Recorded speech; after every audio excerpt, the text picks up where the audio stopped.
Praise the Lord. Welcome to Shine International Community. இந்த நாள்ல வந்திருக்கிற ஒவ்வொருத்தரையும் கர்த்தர் ஆசீர்வதிப்பாராக. ரொம்ப பியூட்டிஃபுல்லான ஒரு வர்ஷிப் டைம்ல ஒரு ஷார்ட் ஸ்பேனா இருந்தாலுமே நம்ம காலையில சர்ச்சுக்கு போகாதவங்களுக்கு எஸ்பெஷலா அது வந்து ஒரு கம்ப்ளீட் ஆராதனை மாதிரி தான் தெரிஞ்சிருக்கும். நேரம் முக்கியம் இல்ல, பாடுகிற ஒரு பாடல் பாடினாலும் அதை நினைச்சுன்னு காடுக்கு போய் ஹார்ட்ல இருந்து செலுத்துற ஒரு காணிக்கையாக நம்ம செலுத்தத்தக்கதாக அந்த துதிபலி ஏறெடுத்திருக்கோம். ஓகே, இந்த நாளுடைய கர்த்தருடைய வார்த்தைக்கு நாம் போறதுக்கு முன்பதாக போன வார்த்தையுடைய கர்த்தருடைய வார்த்தையை நான் ஞாபகப்படுத்த ஆசைப்படுறேன். ரொம்ப ஹார்ட் ஹிட்டிங்கான ஒரு வேர்டு, எதிர்பாராத ஒரு வார்த்தை என்ன அப்படின்னா, உங்கள் வெளிச்சம் மனுஷர்களுக்கு முன்பாக பிரகாசிக்க கடவுது. யார் நம்மளுடைய காம்படிஷன் அப்படின்னா பரிசேயர், வேத பாரகர், அவங்க கூட போட்டி போட சொல்லி அந்த வார்த்தை அது ஒரு புதிய லேர்னிங்கா நிறைய பேருக்கு இருந்துச்சு. நிறைய பேருக்கு வந்து சில கமிட்மெண்ட் எல்லாம் செஞ்சோம், நான் இதை பண்ணலான்னு இருக்கிறேன் இந்த வார்த்தைக்கு அப்புறம்ன்ற மாதிரி. ஸோ அதெல்லாம் நீங்க செய்வீங்கன்னு நான் நம்புறேன். இன்றைக்கு ஒரு பர்சனலான ஒரு கொஸ்டின்ல இருந்து நம்ம ஸ்டார்ட் பண்ணலாம். விருப்பம் உள்ளவர்கள் வந்து நீங்க அன்மியூட் பண்ணிட்டு இதோடைய ஒரே ஒரு பதில் மட்டும் சொல்லணும். ஓகேவா? தெளிவா சொல்லணும். நான் கேள்வி தெளிவா கேட்கிறேன். இதை நீங்க யூடியூப்ல பார்த்துருந்தீங்கன்னா உங்களுடைய பதில வந்து சாட் பாக்ஸ்ல போடலாம். ஓகேவா? ஓகே. கேள்வி என்ன அப்படின்னா, உங்கள் வாழ்வில் நீங்கள் பார்த்து ரசித்து கர்த்தரை மகிமைப்படுத்தின அதிகம் பிரகாசித்த நபர் யார்? இதுதான் கேள்வி. அதாவது என் லைஃப்ல நான் ஒரு நபரை பாக்குறேன், அவங்க வந்து பயங்கரமா பிரகாசிக்கிறாங்க. அவங்கள பார்த்துட்டு நான் காட் கிட்ட போயிட்டு, ஆண்டவரே இப்பேற்பட்ட ஒரு நபரை இந்த உலகத்துல வாழ கிருபை செஞ்சீங்களே, நான் இவர்களை பார்க்க இவங்களோட பேச பழக கிருபை செஞ்சீங்களே, பேசுறது பழகுனா கூட இல்ல, இவங்கள மாதிரி ஒரு நபரை இந்த உலகத்துல ஏற்படுத்தினீங்களே, அதுக்காக நன்றி ஆண்டவரேன்ட்டு நம்ம காட மகிமைப்படுத்திருக்கணும். அந்த மாதிரி நபர் யாருன்னா இருக்காங்கன்னா அவங்களோட நேம் மட்டும் சொல்லுங்க. உதாரணம் சொல்ற பாருங்க. எனக்கு இந்த கேள்வி வந்து நான் மெசேஜ் டைம்ல ப்ரிப்பேர் பண்ணும்போது, உனக்கு என்ன அப்படின்னு என்ன பார்த்து கேட்கும்போது என்னுடைய ஃபர்ஸ்ட் ஆன்சர் என்ன இருந்துச்சுன்னா, பாஸ்டர் ஜான் ஜெபராஜ். நான் ரீசெண்ட் டேஸ்ல ஒரு ஆல்மோஸ்ட் ஒரு டிக்கெட் கடந்த ஒரு 10 வருஷமா நான் என்னுடைய வாழ்க்கை, என்னுடைய அந்த லைஃப் எல்லாமே யோசிச்சு பார்க்கும்போது, அந்த த்ரூ அவுட் மை டிராவல் நான் பார்க்கும்போது, நான் இந்த நபரை மட்டும் பாஸ்டர் ஜான் ஜெபராஜ் அவர்கள் மட்டும் பயங்கர அதிகமா பிரகாசிக்கிற ஒரு நபரா பார்த்து அவரை நான் மீட் பண்ணதில்லை. நேரடியா போய் நீங்க எல்லாம் ரொம்ப பொக்கிஷம் இந்த உலகத்திற்கு நான் சொன்னதில்லை, மீட் பண்ணதில்லை. ஆனால் கர்த்தர் இடத்துல ஒவ்வொரு மீட்டிங் நான் போகும்போதும், அவங்களுடைய ஊழியம் எப்பெல்லாம் என்ன வந்து பாதிக்குதோ தாக்குதோ, அப்பெல்லாம் நான் கர்த்தர் இடத்துல நல்ல வேலை ஆண்டவரே இந்த மீட்டிங் என்ன கூட்டிட்டு போனீங்க, இந்த வார்த்தையை நான் மிஸ் பண்ணியிருந்தேன்னு நான் சொல்ற அளவுக்கு பாஸ்டர் ஜான் ஜெபராஜோடைய அந்த வெளிச்சம் அதிகமா பிரகாசிச்சு என் கண்ணில் பட்டு நான் பிதாவை மகிமைப்படுத்திருக்கிறேன். அது போல இது வந்து ஊழியக்காரரா இருக்கணும்னு அவசியம் இல்லை. எனக்கு ஃபர்ஸ்ட் ஆன்சர் வந்தது வந்து ஊழியக்காரர். அது போல உங்கள் வாழ்க்கையில் அதிகம் பிரகாசித்த நபர் யார்? இது இந்த கேள்வி இன்னொரு மாதிரி கேட்கலாம்னா, யார மாதிரி நீங்க பிரகாசிக்கணும்னு ஆசைப்படுறீங்க? என்னுடைய டைரக்ட் ஆன்சர் வந்து பிரகாசிச்சா அவரு மாதிரி ஜான் ஜெபராஜ் ஐயா மாதிரி பாஸ்டர் மாதிரி சும்மா ஜொலிகிறா இருப்பார். அந்த மாதிரி ஆஸ்பிரேஷன், ஒரு இன்ஸ்பிரேஷன் அந்த மாதிரி எனக்கு. உங்களுக்கு என்ன? டக்குன்னு அன்மியூட் பண்ணி சொல்லுங்க. யூடியூப்ல இருந்தீங்கன்னா நீங்க கமெண்ட்ஸ்ல தெரிவிக்கலாம். உங்களுடைய அந்த யாரு மாதிரி நீங்க பிரகாசிக்கணும்னு ஆசைப்படுறீங்க? இருக்கு ஆன்சர் இருக்கா? அன்மியூட் பண்ணி சொல்றீங்களா? கொஞ்சம் டைம் வேஸ்ட் பண்ண வேணாம். டக்குன்னு சீக்கிரம். எனக்கு வந்து ஜெகன் பாஸ்டர் ரொம்ப பிடிக்கும். அவரோட மெசேஜ் நான் நிறைய கேட்பேன். அவரை கடந்த நாட்கள் கும்மிடிப்பூண்டிக்கு வராருன்னு சொல்லிட்டு நீங்க மெசேஜ் அனுப்பிச்சிருந்தீங்க. ரொம்ப பிரயாசப்பட்டு போகணுன்ட்டு பிரயாசப்பட்டு அந்த இடத்த தேடி கண்டுபிடிச்சி லாரி ஏறின பயங்கர ஹைட்டு லாரி, ஆனாலும் போய் ஆகணும், அவரை பார்த்தாகணும்னு அவ்வளோ வாஞ்சேன். ஏன்னா அவருடைய வார்த்தை வந்து நிறைய விஷயங்கள் சம்பவிக்க இருக்கிறதெல்லாம் சொல்றதுனால இவ்வளவு ஒரு வேத அறிவு அவருக்கு கர்த்தர் கொடுத்திருக்கிறாரே. நேம் மட்டும் இருந்தா போதும், ஏன்னா நம்ம நிறைய பேருக்கு அந்த ஷேரிங் ஸ்பேஸ் கொடுக்கணுன்றதுனால. பாஸ்டர் ஜெகன் அவர்கள். ஓகே, ஆக்சுவலா என்னுடைய கேள்வியில வந்து ஏன் இருந்துச்சு, நம்ம ஏன் போயிட்டோம்னா மெசேஜுக்கு டைம் இருக்காது. அதனால நீங்க ரசித்து இவங்கள மாதிரி பிரகாசமான்னு நினைக்கிற பாஸ்டர் வந்து பாஸ்டர் எம்டி ஜெகன். கரெக்ட்டுங்களா? ஓகே ஓகே கரெக்ட்டுங்களா? Yes yes. Okay, thank you. Okay, name மட்டும் சொல்லுங்க. அவங்க ஃபேமஸா இருக்கிறதுனால எக்ஸ்பிளனேஷன் தேவையில்லை. தெரியும், உங்க பெருமா பேர் யாருன்னா சொன்னீங்கன்னா ஐயோ அவங்க யாரும் தெரியாதுங்கன்னா அப்படி பண்ணாங்கன்னு நான் கேட்பேன். தெரிஞ்ச ஃபேமஸ் கேரக்டர் சொல்லிட்டீங்கன்னா அவங்களுக்கு கொஞ்சம் எக்ஸ்பிளனேஷன் வேணும். அதனாலதான். எஸ், வேற யாரெல்லாம் இருக்கீங்களா? இவங்கள மாதிரி பிரகாசிக்கணும், நான் பார்த்து அதிக ரசித்த ஒரு ஷைனிங் ஸ்டார் இவரு. ஊழியக்காரங்களா இருக்கணும் அவசியம் இல்லை, வெவ்வேறு ஃபீல்டு நபர்களா இருந்தா கூட இருக்கலாம். ஓகே, வேற யாரும் இல்லைங்களா? நான் சொல்றேன். எனக்கு வந்து நான் மெசேஜஸ் நிறைய கேட்கும் போது அப்பெல்லாம் அந்த பிரீதா ஜட்சன் அப்படின்னு சொல்லிட்டு ஒருத்தர் இருப்பாங்க, ஆந்திரால இருந்து பேசுவாங்க. எனக்கு அவங்க பேசுறது அவங்க தானே அவங்கள போல இதுவா தமிழ்ல தான் பேசுவாங்க. தமிழ் தான், ஹைதராபாத். அது அவங்கள ரொம்ப எஸ் நான் அட்மைர் பண்ணுவேன் நான், Preetha Judson. Yes Mrs Preetha Judson. அவங்க ஜட்சன் அப்ரஹாம் நினைக்கிறேன் அவங்க ஹஸ்பண்ட் பேரு. அவர் ஆமா. பாஸ்டர். அந்த ஆசீர்வாதம் ஏதோ ஒரு டிவி, பிளஸிங் டிவியா என்னன்னு தெரியல, ஏதோ ஒரு சேனல்ல வரும். அவங்க ஒரு ரொம்ப சூப்பரான ஒரு பிரசங்கியார். Yes, I remember her. Thank you. வேற யாராவது டக்குன்னு சீக்கிரம் டைம். எஸ் அப்பா நீங்க சொல்லலாம். Sam P Chelladurai. Yes pastor AFT pastor Sam P Chelladurai. எல்லாருக்குமே அவர் தெரிஞ்சிருக்கும், அதனால அவருக்கு வந்து பெரிய இன்ட்ரோடக்ஷன் ஆனா. தேங்க்யூ சோ மச் அப்பா. டேனி சொல்லலாம்ப்பா. பாஸ்டர் கார்த்திக் கமாலியண்ணா. பாஸ்டர் கார்த்திக் கமாலியல். எஸ், அவரும் ஃபேமஸ் தான், எல்லாருக்கும் தெரிஞ்சிருக்கும். Thank you so much. வேற யாராவது? எல்லா ஊழியக்காரங்களே வராங்க, ரொம்ப சந்தோஷம். நீங்க ஏன்னா பேசுறது எல்லாமே ஊழியக்காரங்களா, அதனால வேற யாராவது இவங்கள மாதிரி பிரகாசிக்கணும், இவங்களை பார்த்து இவங்களுடைய பிரகாசிக்கத்தை பார்த்து நான் பிதாவை மகிமைப்பட்டிருக்கிறேன், இருக்கீங்களா? வேற யாராவது? இல்லைன்னா ஒன்றும் பிரச்சனை இல்லை, எல்லாருமே சொல்லி ஆகணும்னு கட்டாயம்லாம் கிடையாது. ஓகே, வேற யாரும் இல்லைன்னு நினைக்கிறேன். நம்மளுக்கு வந்து ஒரு அளவுக்கு ஒரு ஐடியா வந்திருக்கு. இதுல இந்த கேள்வி வந்து நேம் மட்டும் சொல்ல சொன்னேன். ஏன் அவங்க நேம் சொன்னீங்க, அப்படி அவங்க என்னதான் பண்ணாங்க அப்படின்றது உங்க மனசுல வச்சுக்கோங்க. இப்ப குமுதாண்டி வந்து எக்ஸ்பிளைன் பண்ண வந்தாங்க, அது கேட்க நல்லா தான் இருக்கும். கத்தரை சித்தமானால் லாஸ்ட்ல ஒரு நிமிஷம், கத்தரை சித்தமானால் லாஸ்ட்ல வந்து நமக்கு டைம் இருந்துச்சுன்னா ரெக்கார்டிங் ஸ்டாப் பண்ணிட்டு அதுக்குன்னு நம்ம டைம் கொடுக்கல. எதுக்கு இந்த டைம் கிரன்ச் பண்றோம் அப்படின்னா, யூடியூப்ல மெசேஜஸ் போடும்போது த ஷார்ட்டர் த மெசேஜஸ் அதிக பேர் பார்க்கக்கூடிய வாய்ப்புகள் கிரியேட் ஆகும். அதாவது நான் மெசேஜை சுருக்க மாட்டேன், ஆனா அந்த மெசேஜ் கண்டென்ட்டுக்கு முன்னாடி அதுக்கு அப்புறம் இருக்கிற ஷேரிங்கை நான் கம்பல்சரி சுருக்குவேன். அப்பதான் இது ரெக்கார்டட் வெர்ஷன் அப்லோட் ஆகும்போது மக்கள் வந்து ஐயே கண்டதை பேசுறாங்களே, நான் வார்த்தையை கேட்க வந்தேன், அந்த இது இருக்கு. அதனாலதான் நிறைய பேசுறேன். ஸ்ட்ரைட்டா மெசேஜ் சாதகமான பாயிண்ட் மட்டும் சொன்னேன். எஸ், யாரும் நடுவுல ஏதோ சொன்னீங்க, அன்மியூட் பண்ணிட்டு இப்ப சொல்லலாம். ஓகே ஜெயந்தி வந்து அரியலூர் பாஸ்டர் வை வெஸ்லி அங்கிள். போன வேற மெசேஜ் நான் அவரை குறிச்சு சொல்லியிருப்பேன். எஸ், எனக்குமே அவர் ரோல் வந்து பெருசு என் லைஃப்ல, பர்சனலாவுமே சரி. S, thank you. ஓரளவுக்கு ஐடியா கிடைச்சிருக்கு. இது ஆக்சுவலா போன வாரம் மெசேஜோட கண்டினியூட்டி மாறி, ஆனா டைரக்ட் கண்டினியூட்டி இல்ல. ஆனா போன வாரம் மெசேஜோட கண்டினியூட்டியா தான் இந்த பாயிண்ட் நினைச்சேன். ஓகே, ஒரு வசனம் படிக்கலாம். நீதிமொழிகள் 3:27 படிக்கலாமா? யாருன்னா வேதம் இருக்கிறவங்க எடுத்துக்கோங்க. நீதிமொழிகள் 3:27. இதுதான் இந்த நாளுடைய வார்த்தை. எப்படி பிரகாசிக்கணும் அப்படின்னா, நன்மை செய்யும்படி உனக்கு திராணி இருக்கும்போது அதை செய்யத்தக்கவர்களுக்கு செய்யாமல் இராதே. நன்மை செய்யும்படி உலகத்துக்கு எதற்கு அழைக்கப்பட்டனா, நம்ம போன வாரம் பார்த்த மாதிரி ஜீசஸ் கிரைஸ்ட் என்ன எதிர்பார்க்கறது நம்ம கிட்டனா, உங்க வெளிச்சம் பிரகாசிக்கணும்பா. எப்படி ஆண்டவரே? எப்படின்னாப்பா, நன்மை செய்யும்படி உனக்கு திராணி இருக்கும்போது, திராணி நான் அப்புறம் பார்க்கலாம். நன்மை செய்யும்படி உனக்கு திராணி இருக்கும்போது அதை செய்யத்தக்கவர்களுக்கு செய்யாமல் இராதே. அப்போ இன்னொரு காலம் வரும், இது திராணி இருக்கிற காலம், நன்மை செய்யற திராணி இருக்கிற காலம். ஒரு காலம் வரும், அப்ப நன்மை செய்யணும்னு ஆசை இருக்கும், ஆனா திராணி இருக்க, திராணி இல்லைங்க எனக்கு, நம்மளுக்கு எல்லாம் அது முடியாதுங்க அப்படின்ற மாதிரி காலமும் வரும். அதனால வசனம் சொல்லுது, ஏன்பா நன்மை செய்யற ஒரு ஏஜ், ஷைன் ஆகிற பிரகாசிக்கிற ஒரு ஏஜ், பிரகாசிக்கிற ஒரு டைம், பிரகாசிக்கிற ஒரு சீசன், பிரகாசிக்கிற வாய்ப்புகள் இருக்கும்போதே பிரகாசிச்சுட்டு, நன்மை செய்ய வாய்ப்பு இருக்கும்போதே நன்மை செய்யும்படி உனக்கு திராணி இருக்கும்போது அதை செய்யத்தக்கவர்களுக்கு செய்யாமல் இராதே. இது முக்கியமான இன்னைக்கு கோர் வேர்ஸே இதுதான். ஓகேவா? நன்மை என்ன நன்மை, அது வந்து ஒவ்வொருத்தரை பொறுத்து மாறும். ஓகேவா? ஊழியக்காரங்களுக்கு ஒரு விதமான பிரகாசம், பிசினஸ் லீடர்ஸ்க்கு ஒரு விதமான பிரகாசம், நார்மல் வேலைக்கு ஸ்கூல் காலேஜ் போறவங்க எல்லாருக்குமே வேற வேற மாதிரி ஆவியானவர் வந்து அவங்களுக்கு என்ன தேவையோ அவங்களோட இதயத்துல போடுறாரு. வார்த்தை சொல்லுது, நன்மை செய்யும்படி உனக்கு திராணி இருக்கும்போது அதை செய்யத்தக்கவர்களுக்கு செய்யாமல் இராது. 28வது வருஷம் இது வந்து ஒரு சப் பாயிண்ட் மாதிரி எடுத்துக்கலாம். எந்த மாதிரி உதாரணம் சொல்லுங்களேன் அப்படின்ற மாதிரி சொல்றோம்னா 28 படிக்குமா. உன்னத்தில் பொருள் இருக்கையில் உன் அயலானை நோக்கி நீ போய் திரும்ப வா, நாளைக்கு தருவேன் என்று சொல்லாதே. ஒரு எக்ஸாம்பிள் கொடுக்குறாரு பாருங்க ஆவியானவர். எப்படி அது என்ன நன்மை செய்யும்போது திராணி இருக்கும்போது செய்யத்தக்கவர்களுக்கு நான் என்கிட்ட என்ன நன்மை செய்ய முடியும் இல்ல.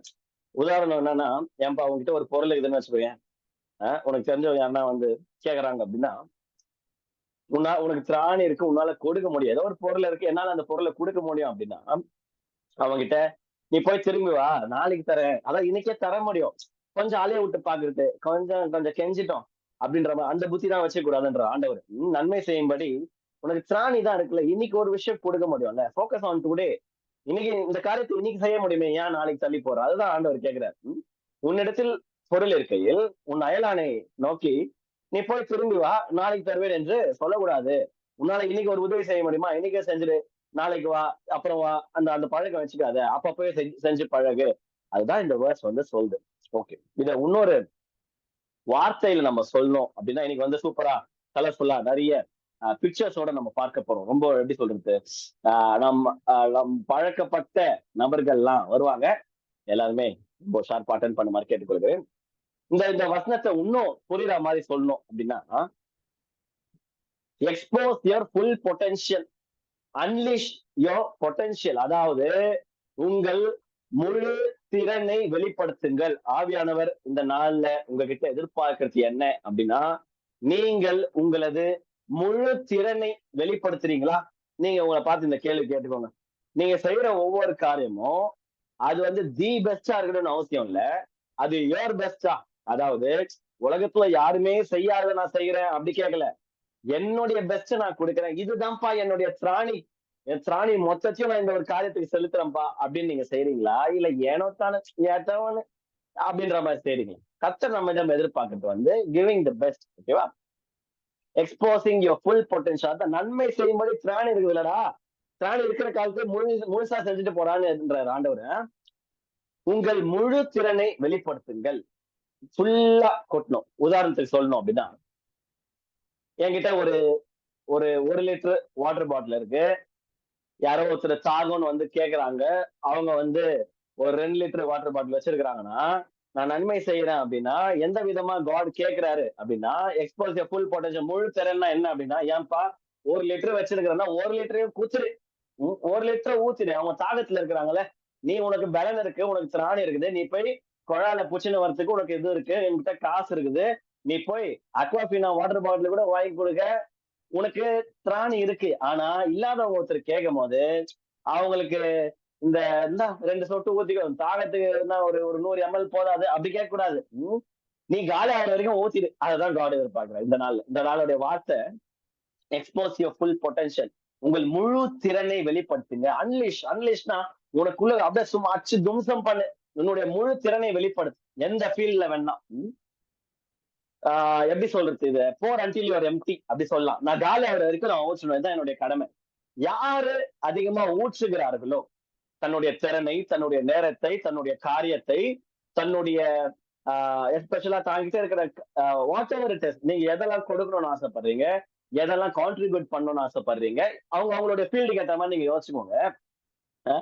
நேரம், காலம், டைம், லவ், அன்பு, எதா வேணா இருக்கலாம், பாசம், ஸ்நேகம், எதா வேணா இருக்கலாம். அவங்கவுங்க உங்களுக்கு ஏத்த மாதிரி ஆவியானவனா பேசுறத வச்சுக்கோங்க. ஆனா நீங்க ஊற்ற ரெடியா இருக்கிறீங்கன்னா முழுசா ஊத்தி பழகுங்க.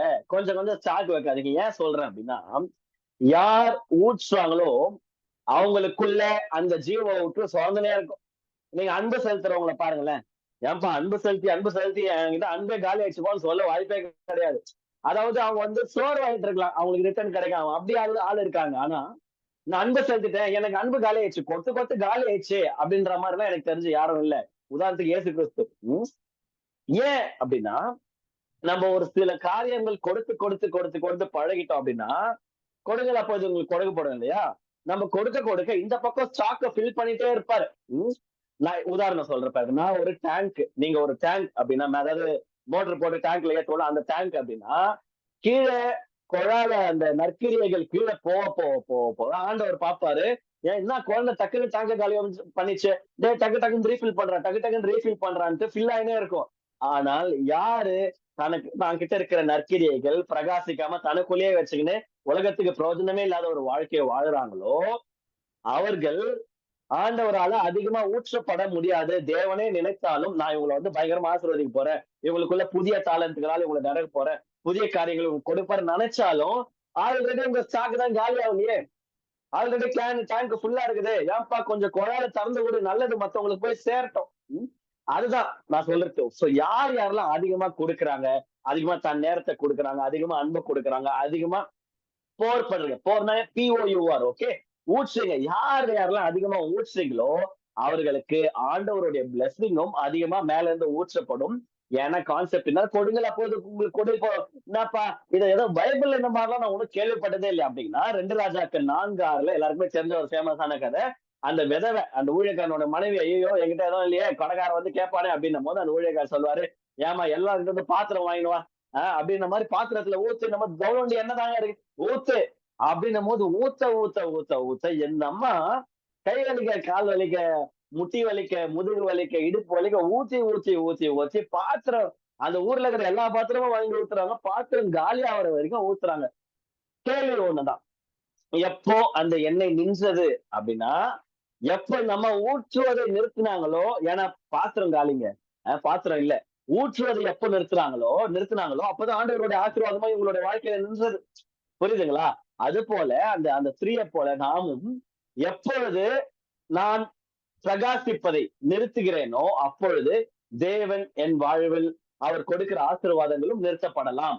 அதற்கு காரணம் ஆண்டவர் இல்ல, நான். ஏன்னா வசனம் நம்ம படிச்ச மாதிரி தெளிவா வசனம் சொல்லுது, ஏன்பா நன்மை செய்யும்படி உனக்கு திராணி இருக்கும்போது அது செய்யத்தக்காரர் செய்யாம இருக்காது, உன்னால முடிஞ்ச நல்லதை நீ செஞ்சுனே இரு. ஓகேவா? நீ உன் வெளிச்ச மனுஷர்கள் முன்பாக பிரகாசிக்கிறது நல்லா புரிஞ்சுக்கணும். உன்னுடைய போட்டி வந்து வேத பாரகரும் வேற யாரு, வேத பாரகர் பரிசேயர், அவங்க கூட தான், அவங்களுடைய நீதிக்கு முன்னாடி தான் உன்னுடைய போட்டி நடக்குது. அதனால உன்னுடைய பெஸ்ட வெளிப்படுத்து அப்படின்ற மாதிரி. இது வந்து ட்ரம்ஸ் கிளாஸுக்கு நான் போட்ட லோகோ, சாரி ஒரு ஒரு வேர்ஸ், எனக்கு இந்த வேர்ஸ் ரொம்ப பிடிக்கும். இந்த மெசேஜுக்கு வந்து இது பொருந்ததுனால இந்த ஸ்டிக்கர் நான் யூஸ் பண்ணி இந்த பிக்சர் நான் யூஸ் பண்ணிக்கினேன். எக்லெசியாஸ்டஸ் 9:10 பிரசங்கி 9:10 வசனம் சொல்லுது, செய்யும்படி உன் கைக்கு நேரிடுகிறது எதுவோ அதை உன் உன் பலத்தோட செய். இங்கிலீஷ்ல whatever your hand finds to do, do do it with your might, do it with your might. செய்யும்படி உன் கைக்கு நேரிடுகிறது எதுவோ அது அதை உன் பலத்தோட செய். இந்த வேர்ஸ் நான் படிச்சதுக்கு அப்புறம் இது அப்படியே நான் ட்ரம்ஸ் கிளாஸ்ல வந்து இது 2019 எடிட் பண்ண பிக்சர் நினைக்கிறேன். மேல பாருங்க, ஸ்டிக் டுகெதர் என்னோட ட்ரம்ஸ் கிளாஸ் பேரு, இது நெல்சன் கிறிஸ்டோபர், நான் தான், இது நம்ம பீட், அது என்னோட ஹேஷ்டேக். இது நான் 2019 பார்த்தேன். 2019 ட்ரம்ஸ் கிளாஸ்ல ஊற்று கொண்டிருந்தேன். 20 ஊற்றுது, 21, 22, 23, 24 6 வருடங்களாக இந்த நற்கிரியை தான் பார்ப்பேன். அது என்னுடைய பிசினஸ், என்னுடைய தொழில், அது ஊழியம், எப்படி வேணா நான் பார்க்கலாம். ஆனா என்கிட்ட இருந்து ஒரு நல்ல காரியம் யாரோ ஒருத்தர் மேல ஊற்றப்படுது, அதுக்கு நான் ஃபீஸ் வாங்குறேன், அது என்னுடைய கடமை, அவங்களும் கொடுக்குறாங்க. ஆனால் அந்த ஒரு ஒரு எப்படி சொல்றது, ஒரு டேலண்ட் ஒரு நபர்கிட்ட இருந்து உன்னோட ஸ்கில் இடம் மாற்றப்படுகிறது இல்லையா? நான் சொல்லி தரேன்ல டீச்சிங், அதற்கு இந்த வசனம் எனக்கு ரொம்ப பெரிய மோட்டிவேஷனா இருந்துச்சு.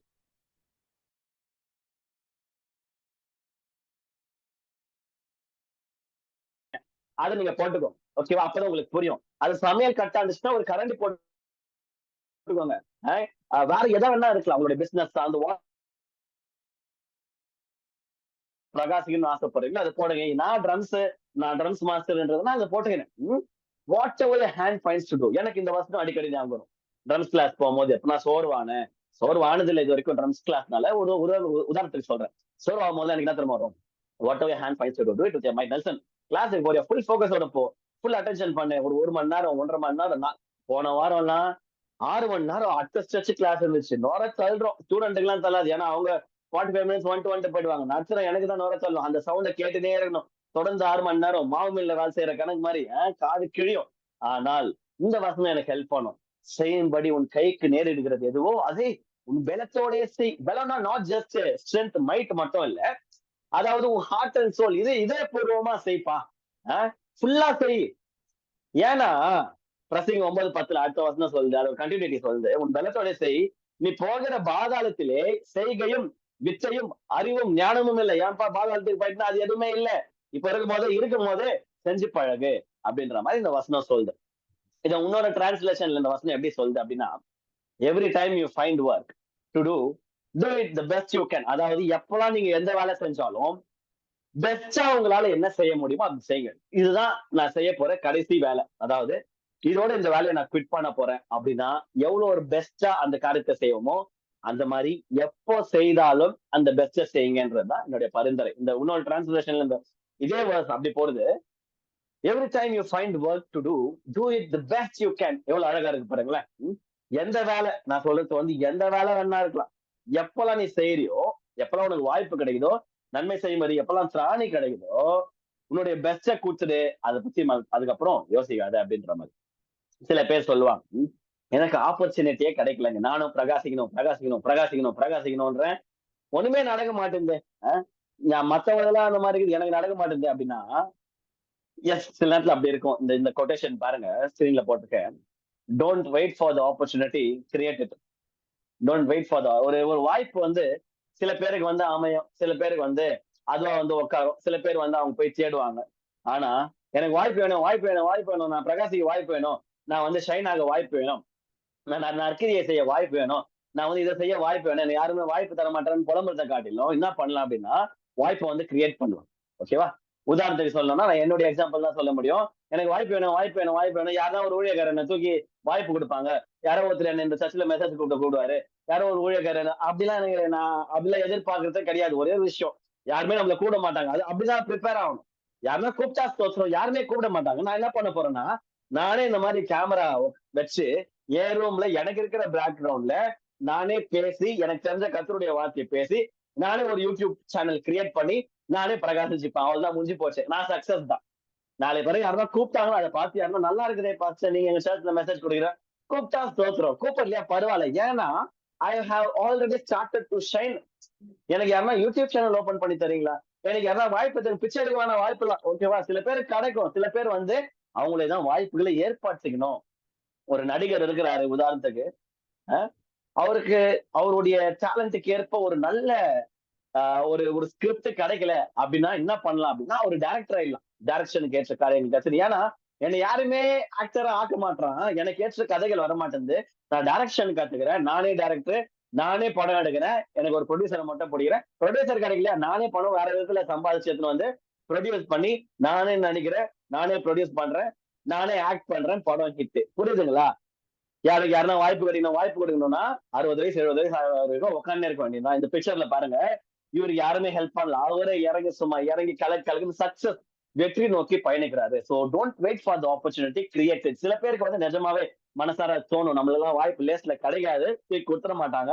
அந்த மாதிரி டைம்ல நம்மளே வாய்ப்புகளை ஆப்பர்ச்சுனிட்டிஸை கிரியேட் பண்ணிக்கணும். ஓகேவா? அதுக்கும் ரெடியா இருங்க. ஏன் அப்படி சொல்றேன் அப்படின்னா, every individual in this world gets 24 hours per day only.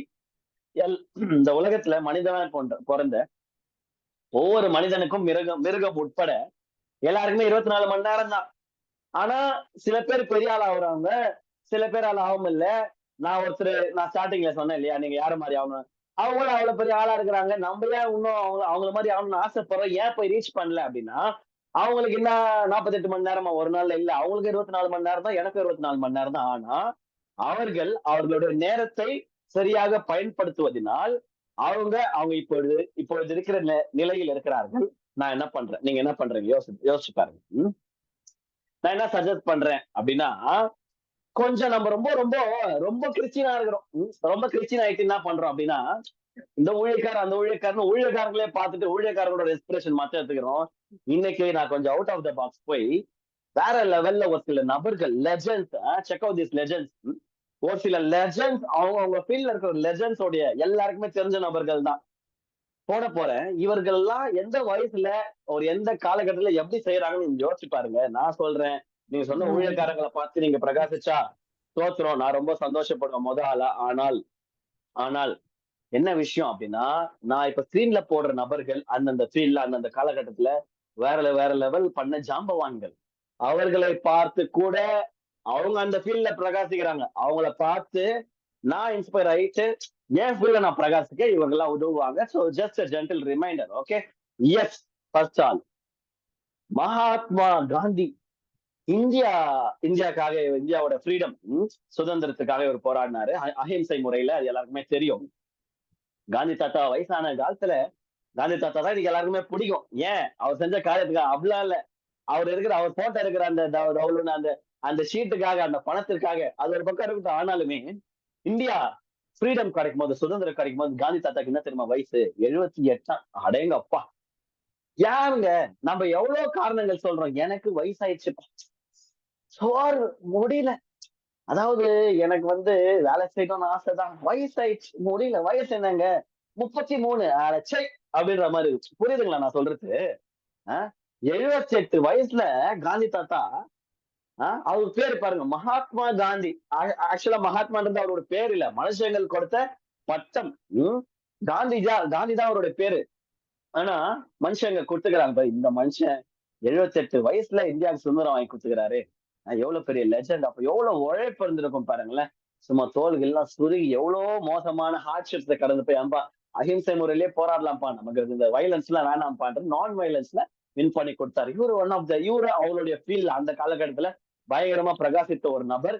இவரை கொஞ்சம் நினைவு கூறலாம். அடுத்தது அன்னை தெரேசா. அடடா, எவ்வளவு அழகா இருக்காங்க பாருங்க. இந்த வயசுல இவ்வளவு அழகா ஒரு ஸ்திரியை நான் பார்த்ததே இல்லை. எவ்வளவு மேக்கப்போ என்னம்மா எந்த மேக்கப் போட்டிருக்க மாட்டாங்கன்னு நான் நினைக்கிறேன். மதர் தெரேசா, அவங்க பேர் தெரேசா தான், ஆக்சுவலா ஒரிஜினல் நேம் வேற. அவங்களுக்கு கொடுத்த அன்னை அப்படின்ற பட்டம் கொடுத்திருக்கிறாங்க பாருங்களேன். அவங்க எல்லாருக்குமே தெரியும், நிறைய அவார்ட்ஸ் வாங்கியிருக்கிறாங்க. இவங்க அவங்களோட ஃபீல்ட்ல, அவங்க சர்வீஸ் ஃபீல்ட்ல இருந்தாங்க. ஏஜ் 87, 87 சாவர வரைக்கும், 87 வயசுல அவங்க மரித்திருக்கிறாங்க. சாவர வரைக்கும் பீஸ், அவங்க சமாதானத்திற்கு பேர் போனவங்க. அவங்க பாருங்களேன், நம்ம இன்னைக்கு இது காரணம் சொல்றோம், எனக்கு ஊழியம் செய்ய முடியல, வயசாயிடுச்சு, எனக்கு இதை செய்ய முடியல, அதை செய்ய முடியல, எனக்கு இந்த வலி அந்த வலி இந்த நோ. 87 வயசுல எப்படிங்க மதர் தெரசா, அன்னை தெரசா செஞ்சிருப்பாங்க? ஏன் தெரியுமா? அவங்களுக்குள்ள இருந்த அந்த பேஷன், நான் எப்படியாவது கிறிஸ்துவுக்காக பிரகாசிக்கணும், எப்படியாவது இவங்களுக்கு எல்லாம் ஒரு நல்லது கிடைச்சாதான், எப்படியாவது நான் கஷ்டப்பட்டு ஒரு சில நபர்கள்லாம் அடுத்த கட்டத்துக்கு போகணும்னு ஆசைப்படுறேன். இவங்க எல்லாம் எப்படின்னா நான் சுகப்படுத்துறதுக்கு, இவங்க எல்லாம் கொஞ்சம் அருவ இருக்கிறாங்களே இந்த உலகம், இந்த குஷ்டரோகிகள் எல்லாம், நான் அவங்க மேல அன்பு செலுத்திட மாட்டேன்னா, அன்பு புரட்சி பண்ணிருக்கிறாங்க இந்த அம்மா. Peace, known for her peace, சமாதானத்துக்கு பேர் போனவங்க. 87 வயசுல, ஏங்க 60 வயசுல ரிட்டையர் ஆயிட்டு உட்காடுறான் கவர்மெண்ட் ஆபீஸ்ல இருக்கிறவங்க கூட பென்ஷன் வாங்கினா. ஆனா இவங்களுக்கு எல்லாம் பாருங்களேன் அந்த பேஷன். இவங்க சொல்லிருக்கலாம், ஏன்பா நான் ஓரளவுக்கு ட்ரை பண்ணிட்டேன், நான் ஒரு 60 70 நான் நிறுத்த போறேன். அவங்களுக்குள்ள எரிந்து கொண்டிருக்கிற அந்த அனல், அந்த ஃபயரு, நன்மை செய்து வாழ்க்கை சாவர வரைக்கும் செய்வோம்னு சொல்லிட்டு 87 வயசு, நினைச்சு பாருங்களா இல்ல, 87 வயசு வரைக்கும் அவங்க அவங்களுடைய கடமைகளை செய்து கொண்டே இருந்தாங்க.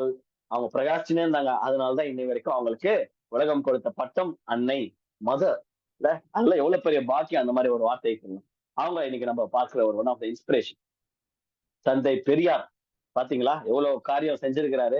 இந்த ஸ்கிரீன்ல போட்ட பிக்சர்லயே எல்லாமே இருப்பாங்க. he preached social equality, சமுதாயத்துல ஒரு ஈக்குவாலிட்டி வரணும், சமத்துவம் வரணும்னு சொல்லிட்டு தந்தை பெரியார். பாத்தீங்களா, நான் போடுற எல்லாருக்குமே ஒரு 10 பேர் உலகத்தால் கொடுக்கப்பட்டது. பெரியார் அவர்கள், தந்தை பெரியார் அவர்கள் 94 வயசு வரைக்கும் தாத்தா போட்டு பொழந்த போல இன்னும் கூட பாதி பேரு ஒரு கூட்ட ஜனம் ஏன்சிக்கவே இல்லை, அந்த போல பொழந்துக்கிற அந்த காலத்திலே 94 வயசு வரைக்கும் அடி அடி பின்னி கொளுத்தி தும்சம் பண்ணிக்கிறாரு. என்ன அவருடைய நோக்கம் எல்லாம் என்ன அப்படின்னா, சமத்துவம், சோசியல் ஈக்குவாலிட்டி இருக்கணும். ஓகேவா, சமுதாயத்துல சமத்துவம் நிலைநிறுத்தப்படணும், எந்த விதத்துல யாரும் யாருக்கும் கீழ்பட்டு வரக்கூடாதுன்னு சொல்லிட்டு நிறைய புரட்சிகள் ஏற்படுத்தினாரு. எல்லாருக்குமே தெரிந்த ஒரு கருத்து. ஆனா அவரு மரிக்கும் போது, அவர் லாஸ்ட் வரைக்கும் அவர் செஞ்சார் அவருடைய நற்பணிகளை. மரிக்கும் போது அவருடைய வயசு 94. நம்ம காரணம் சொல்லி இருக்கிறோம்ல, 94 வயசுல தாத்தா எவ்வளவு பயங்கரமான காரியங்கள் செஞ்சிருக்கிறாரு பாருங்க. எஸ், அடுத்தது ஆஹா கண்ணா என்னதான் என்னைப்பார் அப்படின்ற மாதிரி தலைவர் பாருங்க, சூப்பர் ஸ்டார் ரஜினிகாந்த். என்னப்பா மெசேஜ்ல என்ன சினிமா போட்டுலாம் போறீங்க, எனக்கு வருத்தம் பாண்டு, நீங்க லீவ் ஆயிட்டுனா போனீங்கன்னா நீங்க லீவ் ஆயிடுங்க, ஏன்னா நீங்க ரொம்ப பசுத்தவனா இருக்கலாம். ஆனா என்ன மாதிரி நபர்களுக்கு, நான் உலகத்துல இருக்க வாழ்ற இப்போ இந்த காலகட்டத்துல வாழ்ந்த நபர்களையும் பார்ப்பேன். நான் காந்தி தாத்தா போட்டோ போட்டேன், அன்னை தெரசா போட்டேன், பெரியார் போட்டேன், ஆனா அவர்கள நான் பார்க்கல, இப்போ பிரசன்ட்ல இல்ல. ஆனா சூப்பர் ஸ்டார் ரஜினிகாந்த் எவ்வளவு சிக்னஸ்குள்ள கலந்து போனார். அவள் தான் இனிமேல் படம் நடிக்க மாட்டாங்க அப்படிலாம் சொன்னாரு. ஆனா அவருடைய ஃபீல்ட்ல சும்மா எவ்வளவு ஹார்ட் ஒர்க்கிங். ஏஜ் 73, இப்போ 2024 அவருக்கு வயசு 73. பாருங்களேன் ஸ்கிரீன்ல அவரை பார்த்தா 73 மாதிரியா தெரியுது. டெய்லி வாக்கிங் போவாருங்க. அந்த வீடியோ வேணா விட்டுருவோம். அவங்க ஏரியால டெய்லி பிசிக்கல் ஃபிட்னஸ் மெயின்டைன் பண்றாரு. ரொம்ப எளிமையான ஒரு மனுஷன். ஆனா எளிமையான மனுஷன், அவருக்கு கொடுக்கப்பட்ட பட்டம் என்ன மக்களால, சூப்பர் ஸ்டார் ரஜினிகாந்த் அப்படின்ற மாதிரி. பாத்தீங்களா, இன்னும் கூட அவர் இருக்கிற ஃபீல்ட்ல பல பேரை வாழ வச்சுன்னு இருக்கிறார் அவருடைய தொழில் மூலியமா. நிறைய பேருக்கு இவர் ஒரு படத்துல இருந்தாருன்னா 1000 குடும்பங்கள் போஷிக்கப்படுன்ற அளவுக்கு அவருடைய ஃபீல்ட்ல சும்மா ஷைன் ஆயிட்டு இருக்கிறாரு. One of my biggest inspiration. ஏதாவது என்னுடைய பர்சனல் இன்ஸ்பிரேஷன் மட்டும் இல்ல, நான் போடுற நபர்கள்லாம் ஜஸ்ட் இந்த ஏஜ்ல எப்படிங்க பிரகாசிக்கிறாங்க, எப்படிங்க 73 வயசுல இந்த ஸ்டண்ட் பண்றாரு, இப்படி போறாரு, அப்படி வராரு, எப்படிங்க முடியுது? எவ்வளவு கோடி கணக்குல காசு வச்சிருக்காங்க இவங்களா, அழகா ரிட்டையர்ட் உட்காரலாம், பண்ணவே மாட்டாங்க. ஏன் தெரியுமா, அவங்களுக்குள்ள இருக்கிற அந்த பேஷன் சும்மா எப்படி பற்றி எரியணும் வாழ்க்கைக்குள்ள. நான் சொல்றேன், ரஜினி சார் எல்லாம் சாவர வரைக்கும் நடிப்பாரு எனக்கு தெரிஞ்சு. அந்த அளவுக்கு அவருக்குள்ள இருக்கிற ஃபயர் அவ்வளவு இருக்கு. அதான் பேர்லயே காந்த் இருக்கு பாருங்களா, super star Rajinikanth. Yes, next எல்லாருக்குமே தெரிஞ்ச ஃபேமஸ் தல தோனி. பாத்தீங்களா? சூப்பர் ஸ்டார் ரஜினி, தல தோனி எல்லாருக்குமே அடமொழி. ஏன் தெரியுமா? சாதாரண ஆளுக்கெல்லாம் அடமொழி கொடுக்க முடியாது, கொடுக்க மாட்டாங்க மக்களு. அன்பின் நிமித்தம் கிரிக்கெட்டர்ஸ்க்கு எல்லாம் மிஞ்சி போனா 38, 39 அதுக்கு மேல நுர தள்ளுறோம். 36ல இருந்தே வேலையை காட்ட ஆரம்பிச்சிட்டோம் உடம்பு. ஏன்னா அதிக உடல் பலு ஈடுபடுற ஒரு ஸ்போர்ட். ஓகேவா? அதனால ஆனா டோனிக்கு இந்த இயர் வயசு 43 2024 இப்போ அடுத்த வருஷம் சிஎஸ்கேக்கு ஆடுவாருன்னு செய்திகள் வந்துட்டு இருக்கு. டெஃபினெட்லி நாட் அப்படின்றது அவருடைய. ரிட்டையர் ஆக போறீங்களா அப்படின்னும் போது 2 வருஷம் முன்னாடி டெஃபினெட்லி நாட் அப்படின்னாரு. இப்ப வரைக்கும் அவர் விளையாண்டு இருக்கிறாரு. இப்ப வரைக்கும் உலகமே அவரை ரசித்துக் கொண்டிருக்கிறது. எப்படி ஒரு 43 வயசு ஒரு அங்கிள் அப்படிதான் சொல்லணும். ஏன்னா வயசாயிடுச்சுல, இன்னும் அவ்வளவு வயசுல எப்படிங்க அவ்வளவு ஃபிட்டா ஆட முடியும்? வாலிப பையன் கூட அவ்வளவு ஆட மாட்டோம்னா அவருக்குள்ள இருக்கிற பேஷன், எப்படியாவது என் ஃபேன்ஸை நான் ரசிக்க வைக்கணும், எப்படியாவது என் ஃபேன்ஸ்க்காக சிக்ஸ் அடிக்கணும், இவ்வளவு காசு கொடுத்து வந்து என்ன பாக்குறாங்களே அப்படின்னு சொல்லிட்டு அவருடைய ஃபீல்டுல அவர் வேற லெவல்ல ஷைன் ஆயின்னு வரதுனால்தான் இன்னைக்கு எல்லாராலையும் அன்பா தல டோனி என்று அழைக்கப்படுறாரு. சேப்பாக்கத்துல அவர் வந்தாருன்னா சும்மா கூட்டம் கூடும், ஹவுஸ்ஃபுல் அந்த அளவுக்கு. இது எல்லாருக்குமே தெரிஞ்ச ஃபேமஸ் ஃபாதர் பெக்மான்ஸ் ஐயா. அவரோட சிரிப்பை பாருங்களேன், எவ்வளவு அழகு. ஏஜ் 75, இந்த வருஷம் அவருக்கு வந்து ஏஜ் 75. இன்னமும் பாடின்னு இருக்கிறார். வாலிப வயசுல பாடினாரு, கொஞ்சம் மிடில் ஏஜ்ல பாடினாரு. ஐயா கொஞ்சம் ஓய்வு எடுக்கலாமே ஐயா அப்படிலாம் அந்த கதையே கிடையாது. அது அந்த முகத்துல எவ்வளவு ஒரு அழகு பாருங்களேன். தலையில முடி இல்ல, கண்ணாடி போட்டிருக்காரு. உலக ரீதியா பார்த்தா இவர் எந்த விதத்துல அழகா தெரியல, ஆனா நம்மள மாதிரி ஆளுங்களுக்கு தான் இவர் எவ்வளவோ அழகுன்னு தெரியும். தெரியுமா? அந்த முகத்துல இருக்கிறது தேவ கலை. 75 வயசு ஆகுது மனுஷன், இன்னும் ஸ்டில் சிங்கிங், பாடினே இருக்கிறாரு. புது பாட்டு வந்துனே இருக்குது. Still shining. ஜபத்தோட ஜெயகீதங்கள்ல எத்தனை வாலியம் வந்தாலும் அவருடைய பாட்டு ஏன் இன்ன வரைக்கும் ஹிட் ஆகிட்டே இருக்குன்னா அவருக்கு தேவன் மேல வைத்த அந்த பாசம், அந்த காதல். எப்படியாவது நான் கிறிஸ்துவுக்காக பிரகாசம்னு சொல்லிட்டு கர்த்தரோடு அதிகமா நேரம் செலவிட்டு அவ்வளவு அழகான பாடல்களை நம்ம கொடுத்து வேற மாதிரி வேற லெவல்ல சம்பவங்கள் செஞ்சுன்னு இருக்கிற பெக்மான்ஸ் ஐயாவை ஒன் ஆஃப் த இன்ஸ்பிரேஷனா நம்ம எடுத்துக்கலாம். இப்போ இதை யோசனை, இது இன்டர்நெட்ல இருந்து எடுத்த ஒரு பிக்சர். இவரை ட்ரெயின் பண்ற அவரு ட்ரெயினருக்கு வயசு 70. ஜிம்ல ஒர்க் அவுட் பண்ற அந்த தாத்தாக்கு 102. ஐயோ பாத்தீங்களா? 102 வயசுல ஒருத்தர் ஜிம்முக்கு போறாரு. எனக்குலாம் இப்ப 29 வயசு. ஐயோ முடியல, எனக்கு முடியல, கொஞ்சம் டயர்ட் ஆகுது, நாளைக்கு போட்டாலே சாரி சொல்லுங்க. 70 வயசுல ஒருத்தர் ட்ரெயினரா இருக்க முடியும், 102 வயசுல ஒருத்தரால ஜிம் போய் ஒர்க் அவுட் பண்ண முடியும்னா வாட்ஸ் யுவர் எக்ஸ்கியூஸ்? உங்களது காரணம் என்ன? நான் கேக்குறேன். நீங்கள் பிரகாசிக்காமல் உங்களை தடுப்பது யார்? நான் இதுக்கு முன்பாக போட்ட ஒவ்வொரு பிக்சரும் வெவ்வேறு ஃபீல்ட்ல ஷைன் ஆன ஒரு சூப்பர் ஸ்டார்ஸ். எல்லாருமே சூப்பர் ஸ்டார்ஸ் தான் அந்தந்த ஃபீல்டுல. அவங்களுக்கு எல்லாம் அந்தந்த வயசே பார்க்காம, அதுல மெஜாரிட்டி கிறிஸ்டினே கிடையாது. அது ஒண்ணு பாத்தீங்களா? கிறிஸ்தவங்க அப்படிதான் கிடையாது. அவங்க ஃபீல்ட், அவங்களுக்குள்ள இருக்கிற அந்த வைராக்கியம், அவங்களுக்குள்ள இருக்கிற வெறி, அவங்க எப்படின்னா இந்த ஃபீல்ட்ல நான் ஷைன் ஆகும். அது பணத்திற்காக இருக்கலாம், அது வந்து ஆள் பலத்திற்காக இருக்கலாம், ஃபேன்ஸ்க்காக, வாட் எவர். அவங்களுக்குள்ள ஏதோ ஒரு நெருப்பு தீயா எரிஞ்சுன்னு இருக்குல்ல. உன்னுடைய காரணம் என்ன? இவங்க எல்லாம் இவ்வளவு செய்யறாங்களே, நீ ஏன் இன்னும் காரணம் சொல்லுங்கிற? ஏன் இன்னும் சாக்கு போக்கு சொல்லுன்னு இருக்கிற? அதுதான் என்னால நம்மள இன்னும் பிரகாசிக்க சொன்னேன். என்னதான் பண்ணின்னு இருக்கிற நீ உட்காந்துன்னு? வயசை காரணம் சொல்லுது, உடல் முடியல, இதை முடியல, அதை முடியல. நீங்க பாருங்க இவங்க எல்லாம் இதுல எத்தனை பேர் தெரியுமா சிக்காயிட்டு ரிகவர் ஆனவங்க? நீங்க பாருங்க. எத்தனை இன்ஜுரியஸ், எவ்வளவு மோசமான காரு. ரஜினி சார்லாம் ஆல்மோஸ்ட் செத்துட்டாருன்னு நியூஸ் வந்துச்சு. ஹாஸ்பிட்டலைஸ்டு, மறைத்து விட்டாருன்னு நியூஸ் வந்துச்சு. அதுக்கப்புறம் இல்ல பேக் உயிரோட தான் இருக்காரு சொல்லிட்டு அவர் தான் இனிமேல் படம்லாம் நடிக்க மாட்டாருன்னு நியூஸ் வந்துச்சு. அதையும் தாண்டி இன்னமும் கலைக்கிறாருன்னா எப்படிங்க? ஜெயிலர் படம்லாம் 1000 கோடி கிட்ட கலெக்ஷன், 1000 கோடி அச்சீவ் நினைச்சாரு போல. அந்த அளவுக்கு எப்படிங்க கலெக்ஷன் வருது? எப்படிங்க இன்னும் கூட 73 வயசுல எப்படிங்க ஒரு தாத்தாவால உலகத்து சும்மா கலக்க முடியுது? எப்படிங்க அவ்வளவு ஃபேன் பேஸ்? யோசிச்சு பாருங்க. தந்தை பெரியார் 94 வயசு, 87 வயசு, 78 வயசு. பாத்தீங்கன்னா அந்தந்த ஃபீல்ட்ல எவ்வளவோ பிரகாசிச்சிருக்கிறாங்க. ஆனா நம்மள கேட்கும் போது ஆண்டவர் வந்து நம்மள சொன்னாரு போன வாரம், பிரகாசிச்சுடுப்பா. ஓகே ஆண்டவரே, என்ன பண்ணி எனக்கு டயர்டா இருக்கு, எனக்கு முடியல, நம்ம கொஞ்சம் ஊழியத்துக்கு பேர் கூட அடப்புவாங்க, 1008 வேலை இருக்குது. பாத்தீங்களா? காரணம் ரீசன் சொல்லினே இருக்கிறோம். ஒரே ஒரு விஷயம் தான் நான் சொல்ல நினைவு கூற விரும்புகிறேன். இதுக்கு முன்பாக நம்ம பார்த்த எல்லாருக்குமே அந்த ஃபீல்ட்ல இருந்து குவிட் பண்றதுக்கும், அவர்கள் எனக்கு வயசாயிடுச்சுன்னு சொல்லிட்டு அந்த ஃபீல்ட விட்டு ஓரம் போறதுக்கும் காரணம் இருந்தது. ஆனால் அவர்கள் எல்லாருமே அந்த காரணத்தை விட வலிமையானவர்கள். நம்ம பார்த்த எல்லா அந்த ஜாம்பவான்கள், லெஜண்ட்ஸுமே அந்த எக்ஸ்கியூஸை விட தே ஆர் வெரி ஸ்ட்ராங்கர். இந்த நாள்ல நான் இதை ஒரு விஷயம் சொல்லி முடிக்கிறேன். we need to be stronger than our excuses in order to shine. நாம் பிரகாசிக்க வேண்டும் என்றால் நாம் சொல்லிக் கொண்டிருக்கிற அந்த சாக்குகள் காரணங்களை விட எப்போ நம்ம ஸ்ட்ராங் ஆயிட்டு நமக்குள்ள இருக்கிற எனக்குள்ள அந்த வசனம் கிரியேஷன் நான் பிரகாசிக்கணும் ஆண்டவர், பிரகாசிக்கணும் மனுஷர் முன்பதாக என்னுடைய நற்கிரியைகள் காணப்படணும்னு சொல்லி இருக்கிறீங்களா ஆண்டவரே. ஒவ்வொரு நாளும் ஜெபத்தோடு எப்படி ஆண்டவரே நீங்க நான் பிரகாசிக்கல, எனக்கு வாய்ப்புகள் ஏற்படுத்தலையா, மனுஷன் கொடுக்கலையா, நான் வாய்ப்பு கிரியேட் பண்றாங்க சொல்லி நம்மளே கலையறங்கினாதான் உருப்படும். ஒரு விஷயம் சொல்லி நான் முடிக்கிறேன். ஒரு விஷயம் நம்ம எல்லாருமே ஞாபகப்படுத்திக்கலாம். நிறைய லெஜண்ட்ஸ் நம்ம பார்த்தோம். நீங்களும் ஒரு லெஜண்ட் தான். ஏன் அதை சொல்றேன் அப்படின்னா, அவர்களை போலவே உங்களுக்கும் 24 மணி நேரம் ஒரு நாள்ல இருக்கு. Use wisely. அதை எப்போ நம்ம ஞானமா செலவிடுறோமோ அப்பொழுது இந்த பட்டியல்ல கொஞ்சம் வருடங்கள் பொறுத்து யாரோ தம்பி இந்த மாதிரி ஒரு மெசேஜோ ஏதோ ஒரு பவர் பாயிண்ட் பிரசன்டேஷனோ பண்ணிட்டு இருக்கும் போது நான் விசுவாசிக்கிறேன் என் பேரும் என் ஏஜும் என்னுடைய போட்டோவும் அங்க வரும். பாஸ்டர் நெல்சன் அப்படின்னு வரும். அந்த அளவுக்கு நான் உருப்படியா இந்த நாள் துவங்கி நான் பிரகாசிக்க தொடங்கினேன்னா ஃபாதர் பெக்மன்ஸ் ஐயா அவர் எதிர்பார்த்திருப்பாரா? அவரு ஒரு 30 வயசுல இருக்கும்போது இல்ல. ஆனா அவருடைய அழைப்பிற்கும் நான் பிரகாசினா அந்த வெறித்தனத்தோட அவர் பண்ணும் போது அவருடைய 75ல யாரோ ஒருத்தர் அவருக்கு தெரியாதுல நம்மளாம் பர்சனலா யாரோ ஒருத்தர் ஏதோ ஒரு இடத்துல அவர் பேரை போட்டு இவங்கள மாதிரி பிரகாசிக்கணும்ப்பா அப்படின்னு சொல்லிட்டு அவங்கள ஒரு இன்ஸ்பிரேஷனா எடுத்துருக்காங்க. ஸோ நம்மளுடைய நேரத்தை சரியா நம்ம யூஸ் பண்ணிக்கலாம். ஏன்னா இது ரொம்ப ரொம்ப முக்கியமான விஷயம். இது எதுல இருந்து ரூட் அப்படின்னா, நன்மை செய்யும்படி உனக்கு திராணி இருக்கும் போது அதை செய்யத்தக்கவர்களையும் செய்யாம போகாது. திராணி இருக்கும் போதே செஞ்சிடுங்க. இவங்க எல்லாம் பாருங்களேன், ரொம்ப வயசான காலகட்டத்துல செஞ்சாங்க.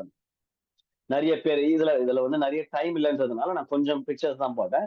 அந்தந்த ரெஸ்பெக்டிவ் ஸ்கிரீன்ஸ்ல இத்தனை வயசுல இவங்க இதை சாதிச்சாங்க, அத்தனை வயசுல அதை சாதிச்சாங்கன்னு நிறைய கதைகள் உங்களுக்கே தெரிஞ்சிருக்கலாம். இதுல ஃபேமஸா இருக்குன்னு அவசியம் இல்லை. நம்மளை சுத்தி இருக்கிற ஒரு சில மனிதர்களை எப்படிப்பா இந்த மனுஷன் இவ்வளவு வயசுல கலகுறாரு. கிராமத்துல பாக்குறது நிறைய வயசானவங்க பயங்கரமா ஹார்ட் ஒர்க், பயங்கரமா கடினமா உழைக்கிறாங்க. ஆனா நம்ம சின்ன பசங்க நிறைய சாக்கு சொல்லிட்டு போனை வச்சுன்னு வீட்டுல உட்காந்துக்கிறாங்க. பாத்தீங்களா எவ்வளவு பெரிய ஒரு கான்ட்ராஸ்ட். சோ அது போல நான் பிரகாசிக்கிறதுக்கு ஏற்ற சூழலை ஆண்டவர் கிரியேட் பண்ணிருக்கிறாரு. ஆனா வயசு, உடல் நல குறைவு, என்னால முடியல சாகு சொல்லி இருந்தோம்னா நாம் தேவன் எதிர்பார்க்கிற அளவுக்கு அந்த அவுட் ஷைன் ஆக முடியாது, பயங்கரமா பிரகாசிக்க முடியாது. நான் 80 வயசுல உட்காந்து யோசிப்பேன், ஐயோ வயசு இருக்கும் போதே செஞ்சிருக்கணுமோ, இல்லைன்னா என்ன 80 வயசா இருந்தாலும் இப்பயாவது செஞ்சிருக்கலாமேன்னு சொல்லிட்டு அப்போ ஃபீல் பண்ணி என்ன பிரயோஜனம்? நன்மை செய்யும் போது திராணி இருக்கும்போது செய்யத்தக்கது செய்ய. ஏன்னா ஐசியூல அட்மிட் ஆயிட்டோம்னு வைங்களேன், அங்க பாத்தீங்கன்னா ஒரு நற்கரியா செய்ய முடியாது. கோமா ஸ்டேஜுக்கு போயிட்டோம்னு வைங்களேன், அங்க பாத்தீங்கன்னா ஒண்ணுமே என்ன சுயநினைவே இல்லை, என்னத்த செய்யுது? அதனால சுயநினைவு இருக்கும் போதும் கை கால் நல்லா இருக்கும் போதும் ஆண்டவர் நல்ல உடல் பலத்தை கொடுத்திருக்கும் போது நன்மை செய்ய திராணி இருக்கும் போது, நாளைக்கு நன்மை செய்யணும்னு மனசு இருக்கும், திராணி இருக்காது. செய்யத்தக்கவர்களுக்கு செய்யாமல் இருக்கிறோம்னா கண்களை மூடி நம்ம ஜெபிக்கலாம். இந்த வார்த்தை நிறைய பேருடைய வாழ்க்கையில கிரியை செய்திருக்கும் நான் விசுவாசிக்கிறேன். அன்புள்ள ஆண்டவரே, இந்த நேரத்தை தந்ததுக்காக நன்றி செலுத்துகிறோம். இந்த வார்த்தையின் மூலியமா இது எங்களோட இடைப்பட்டதுக்காக நன்றி செலுத்துகிறோம். நிறைய பேருடைய வாழ்க்கையில நாங்க இன்ற நாள்ல பார்த்து ஏசப்பா, எத்தனை பேரை எங்களுடைய கண்களுக்கு முன்பதாக எஸ்பெஷலா அதுல நிறைய தமிழ் பீப்புளையும் நாங்க பார்த்தோம். எத்தனை பேர் இந்தியன்ஸை நாங்க பார்த்தோம். எத்தனை பேரு எங்க கண்ணு முன்னாடியே ஒரு சாட்சியை வச்சுட்டேன், இவங்கெல்லாம் பண்றாங்களே, இவங்கெல்லாம் இந்த ஃபீல்டு இல்ல, ஏசப்படா யாருன்னு தெரியாது, இவ்வளோ கத்தரை அறியாத நபர்களே இந்த அளவுக்கு செய்யறாங்களே, நான் எவ்வளவு வல்லமையா பயன்படுத்தணும், எவ்வளவு பயங்கரமா என் மூலியம் நான் ஷைனா இருக்கணும், நான் ஏன் தாமதிக்கிறேன்னு சொல்லிட்டு எங்களை நாங்க ரெக்டிஃபை பண்ணி கொண்டு ஏசப்பா உங்களை மகிமைப்படுத்தும் விதத்துல பிறர் எங்களை பார்த்து நல்ல வேலை இந்த மனுஷன் நான் வாழ்ற காலகட்டத்துல வாழ்றான், இந்த நபர் மூலியமா நான் ஆசீர்வதிக்கப்படுறேன்னு சொல்லிட்டு உங்கள் பிதாவாகி உங்களை மகிமைப்படுத்தும் விதத்துல எங்களுடைய வாழ்க்கையை நாங்க வாழ உதவி செய்யுங்க. அந்த அளவுக்கு நாங்க பிரகாசித்து பிறர் பிரகாசிக்க நாங்க உதவி செய்ய கிருபை பாராட்ட வேண்டுமா ஜெபிக்கிறோம். இயேசுவின் மூலம் ஜெபிக்கிறேன் பிதாவே, ஆமென்.